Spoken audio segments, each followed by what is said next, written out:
හා යාළුවනේ ඔන්න බලන්නකෝ අද උදෙන්ම මම ලොග් එකක් ගේන්න හිතාගෙන ආවා. අපේ කුරුළු ලෑල්ලට උදේ පාන්දරම එක જાතිය කුරුල්ලෝ එනවා. අද ඒ අතරට කපුටු ජෝඩුවක් ඇවිල්ලා. ඉතින් ලේනු කුරුල්ලෝ එයාලත් එක්ක හරියට වරියක් ගියා. මට ඒක වීඩියෝ කරගන්න නම් බැරි වුණා. ඉතින් මේ දෙන්න දැන් අද අර කට්ටියට එළවලා ඒ කෑම ටික කනවා. පව් ඉතින් සත්තු කියන්නේ කවුරුත් කුස පුරව ගන්නනේ බලන්නේ. කොයි සතා කෑම කෑවත් ඒක මට පිනක්. හැබැයි කුරුළු ලෑල්ලට හැමදාම ලේන්නු දෙමලිච්චෝ කොණ්ඩ කුරුල්ලෝ ඒ අතරට කොට්ටෝරුවෝ දෙන්නේ කෑදැත්ත ජෝඩුවකුත් එනවා. ඉතින් ඒ වගේම දැන් මේ දෙන්නත් හුරු වෙන්න වගේ යන්නේ. මගේ උදේ දවස මම ඉස්සරෝම ගත කරන්නේ කුරුළු ලෑල්ලට බත් ටිකක් ගෙන දාලා තියෙන වතුර එක අලුත් කරලා තමයි මම උදෙන්ම ඉතුරු වැඩ ටික කරන්නේ.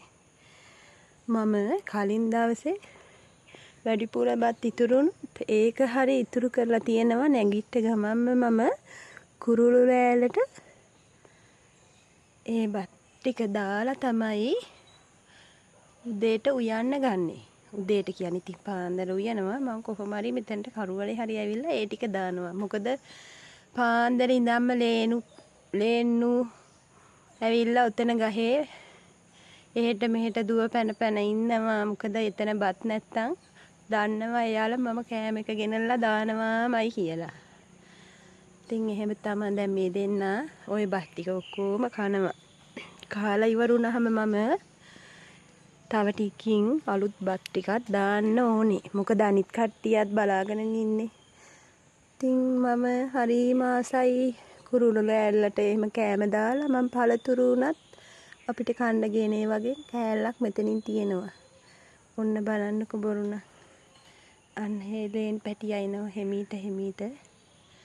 ඔයාලට පේනව නේද? එනවා රෙන්නේ. එයාලත් හරියට වලි යනවා. සත්තු ලෝකෙත් අපේ ලෝකෙ වගේම තමයි. මිනිස්සු සත්තු කියලා නෑ. එයාලත් එහෙමයි. අන්න බලන්නකෝ. මොකද එයා තමයි එතන ඉන්න චන්ඩියා. එයා තමයි පාන්දර ඉඳලා